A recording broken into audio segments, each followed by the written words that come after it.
Okay, so first we got to write the following conditional in if-then form, and we're going to write its converse in if-then form.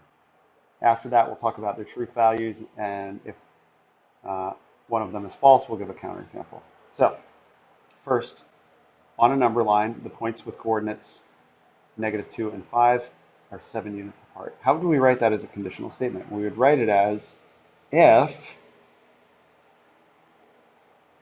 points on a number line have coordinates of -2 and 5, then they are 7 units apart.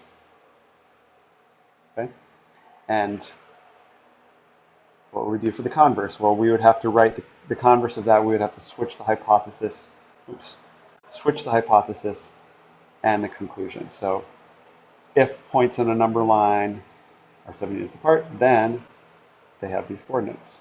If points on a number line are 7 units apart, then they have coordinates -2 and 5. Now let's look at the truth value of that. Is it true that if points on a number line have coordinates -2 and 5, then they're 7 units apart? Yeah, these are 7 units apart on the number line. That's true.